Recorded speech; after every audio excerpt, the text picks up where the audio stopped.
Bonjour les amis, comment vous allez? Ça fait un bail là et je suis très reconnaissant vraiment d'avoir l'opportunité de partager la parole de Dieu avec vous ce matin. Et j'aimerais partager avec vous une parole dans le livre de Matthieu. Donc on va lire ensemble Matthieu chapitre 23.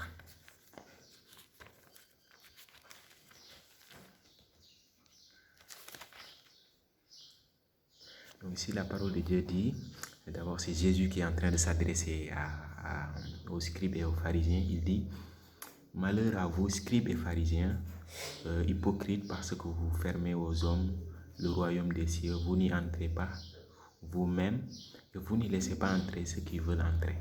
Malheur à vous, scribes et pharisiens, hypocrites, parce que vous dévorez les maisons des veuves et que vous faites par l'apparence de longues prières. À cause de cela, vous serez jugés plus sévèrement. Malheur à vous, scribes et pharisiens, hypocrites, parce que vous courez la mer et la terre pour faire un prosélyte. Et quand il est devenu vous, vous en faites un fils de la gêne, 2 fois plus que vous. Malheur à vous, conducteurs aveugles, qui dites, si quelqu'un jure par le temple, ce n'est rien. Mais si quelqu'un jure par l'ordre du temple, il est engagé. Donc, on vient de lire dans Matthieu chapitre 23. Donc, quand nous lisons dans la Bible, souvent, la Bible en fait parle de l'état de notre cœur. Donc, d'abord, la Bible nous enseigne à propos de la repentance, la foi et le pardon des péchés. Donc, c'est un processus à suivre pour atteindre la justice, pour être juste devant Dieu. Il y a un processus à suivre, c'est d'abord la repentance, ensuite la foi en Jésus-Christ et le pardon, et tu reçois le pardon de tes péchés. Maintenant, on veut parler aujourd'hui de la repentance. Donc, pour la repentance, nous avons besoin, on a besoin de faire ce que l'on appelle, ce que les philosophes appellent un retour sur soi-même. C'est-à-dire, c'est le chemin à prendre pour pouvoir découvrir en fait notre véritable nature devant Dieu, notre véritable nature devant la parole de Dieu, qui nous sommes en réalité. Donc beaucoup de gens en fait cherchent à se connaître, cherchent à savoir qui ils sont en réalité sans pour autant partir à la source, à l'origine. Donc l'origine de notre vie se trouve dans la parole. Donc c'est à travers la parole qu'on peut découvrir notre véritable nature, qu'on peut savoir en réalité qui nous sommes. C'est comme par exemple pour connaître par exemple les pièces qui composent une voiture ou bien une machine qui a été créée. Donc il faut aller naturellement vers celui qui a fabriqué la machine. Donc en partant vers lui, il peut t'expliquer les pièces qui composent la voiture ou bien la machine. Donc de la même manière, nous aussi, nous avons un créateur. Et celui qui nous a créé, celui qui nous a créé, du moins, c'est Dieu. Donc pour qu'on puisse réaliser, savoir notre nature, nous devons retourner devant Dieu. Et Dieu, ce n'est rien d'autre que la parole, parce que la Bible dit au commencement était la parole. Et la parole était avec Dieu, et la parole est Dieu. Donc en retournant, en partant vers la parole, en recherchant à travers la parole, nous pouvons découvrir notre véritable nature. Donc ici, dans le passage que nous venons de lire, Jésus est en train de s'adresser aux scribes et aux pharisiens, en utilisant vraiment un langage très, très dur envers eux, et en les taxant comme des gens qui sont hypocrites, parce qu'à l'extérieur, ils semblent vraiment être bons, ils semblent vraiment refléter comme des gens purs, saints. Et donc, si nous regardons vraiment ces passages-là, nous pouvons découvrir notre véritable nature.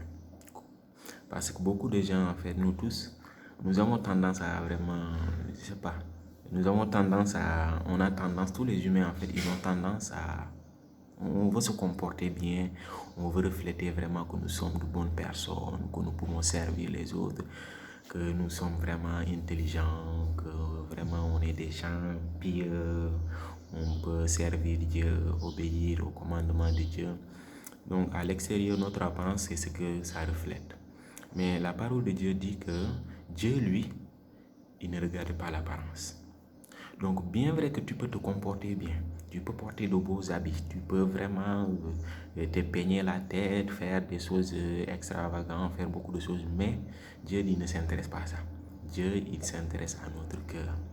Il vérifie le cœur, il sonde le cœur. Mais nous, les humains, en fait, nous n'avons pas le pouvoir de changer notre cœur. Nous n'avons pas le pouvoir de conduire notre propre cœur. Nous avons le pouvoir seulement d'agir sur notre extérieur, sur l'apparence, sur ce que nous voyons. Nous n'avons pas le pouvoir de voir notre propre cœur. Mais Dieu, lui, il sonde le cœur. Donc, bien vrai qu'à l'extérieur, tu peux sembler bon, mais si Dieu regarde le cœur, qu'est-ce qui se trouve? Qu'est-ce qui se trouve dans nos cœurs? Donc, depuis que, d'abord, à l'origine, notre cœur était pur. Au commencement, nous avions un cœur pur, un cœur parfait, un cœur bon. Dieu nous a créés vraiment à sa ressemblance et nous étions purs au début. Mais il y a un problème qui s'est déroulé. Quel est ce problème? C'est que dès lors que l'homme a accepté la parole de Satan, c'est-à-dire la parole qui est complètement à l'opposé de la parole de Dieu, le cœur de l'homme a complètement changé. C'est à ce moment-là on parle de corruption. L'homme a été corrompu, c'est-à-dire qu'il a perdu sa nature première, son état premier, et il est entré dans une sorte de décadence, dans une sorte de... c'est-à-dire l'homme ne va plus... c'est-à-dire le cours de sa vie sera complètement changé.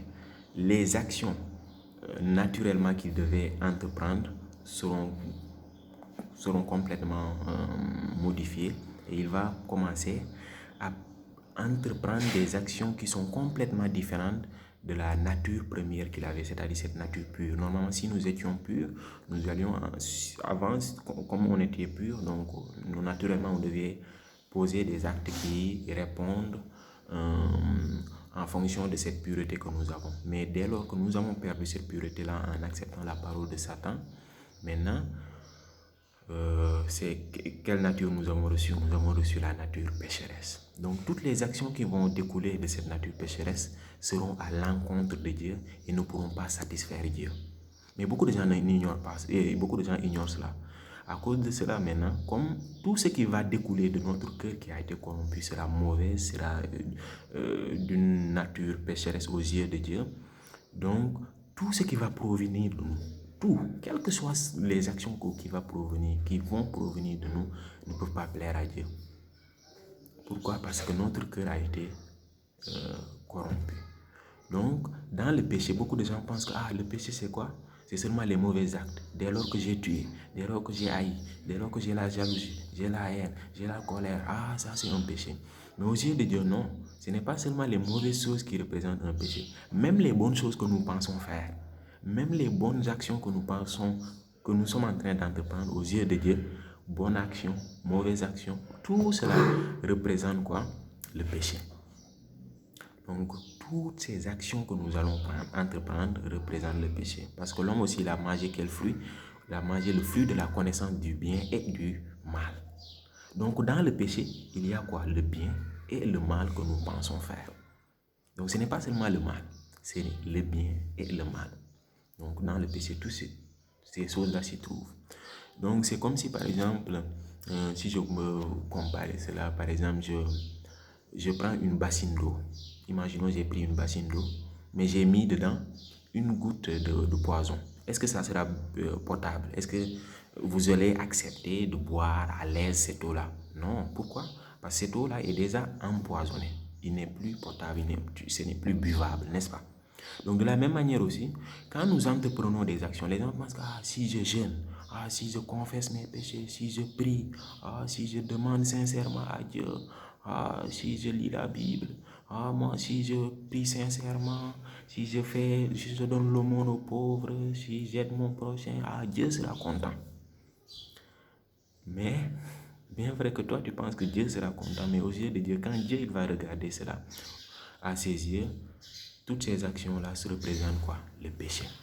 Représente une eau empoisonnée. Ce n'est pas buvable. Il ne peut pas l'accepter. Il ne peut pas l'agréer. Donc à cause de cela, la Bible nous enseigne que non, la main de l'Éternel n'est trop courte pour sauver, ni son oreille trop dure pour entendre. Mais ce sont vos crimes, ce sont vos péchés qui mettent une séparation entre vous et votre Dieu. Donc à cause du péché, nous sommes déjà éloignés de Dieu. Nous sommes séparés de Dieu. Donc dès lors que nous sommes séparés de Dieu, quelles que soient les actions que nous allons entreprendre, Dieu ne peut pas l'accepter. Parce que nous sommes hors de son royaume. Nous sommes hors de quoi? De son territoire. Nous ne sommes pas dans son royaume où la justice règne. Donc nous sommes dans le royaume de qui? De Satan, du diable. Donc nous devons vraiment réaliser cela. Donc la repentance, c'est de réaliser que nous sommes éloignés de Dieu. Que tout ce que nous allons faire, Dieu ne pourra pas accepter. Et de pouvoir s'abandonner.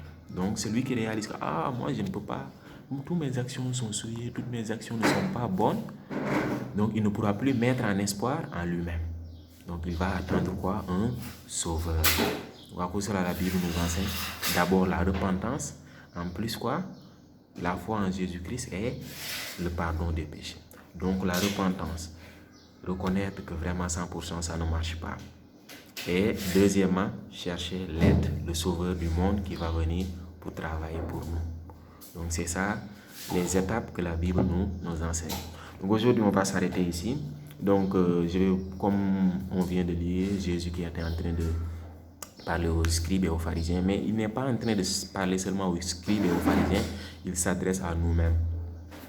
Donc vraiment dans notre cœur, nous avons caché beaucoup de mauvaises choses, beaucoup de mauvaises pensées, beaucoup de mauvaises actions que nous avons commises, que nous ne voulons pas révéler. Il y a beaucoup de choses que nous ne pouvons pas révéler aux autres. Mais dans nos cœurs, vraiment, on a commis de terribles actes. Que si Dieu vraiment décidé aujourd'hui, imaginons que Dieu dit aujourd'hui là, vous tous venez. On va faire une vidéo de votre vie depuis que vous êtes né jusqu'à présent. Toutes les actions que vous allez faire, que vous avez commis, que vous avez réalisées sur la terre, là, on va montrer ça. Qui peut soulever sa main et dire Alléluia, Dieu faut montrer? Qui peut dire ça? Non, nous tous, nous allons faire quoi? Nous cacher. Parce que ce que nous avons réalisé sur la terre a été vraiment une très grande honte. À cause de cela, ne venons pas devant Dieu en disant que moi j'ai fait ceci, cela. Parce qu'il sort la vidéo là, vraiment,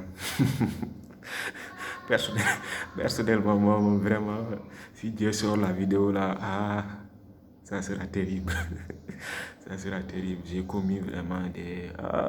c'est pas bon. Dieu pardon. Faut pas montrer ces vidéos là. Faut cacher. Prochaine fois, tu vas montrer. Donc, vraiment, c'est...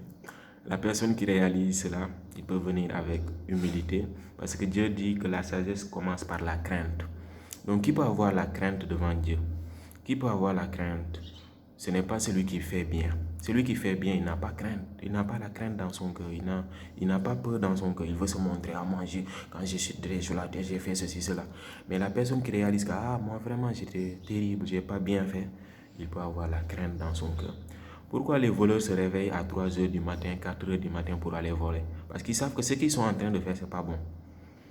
Mais ceux qui pensent qu'ils sont en train de bien faire, ils attendent que le soleil tape fort, que tous les gens sont réveillés, les yeux sont bien écarquillés, ouverts. À ce moment-là, ils viennent pour sortir. Donc nous aussi, donc comme nous n'avons pas réalisé de bonnes actions, la crainte peut entrer dans notre cœur et on peut courber notre tête pour chercher la grâce de Dieu. À ce moment-là, le Sauveur va venir. Amen. Ok, merci beaucoup. Aujourd'hui, on va s'arrêter ici. Donc, la prochaine fois, bye. Merci beaucoup.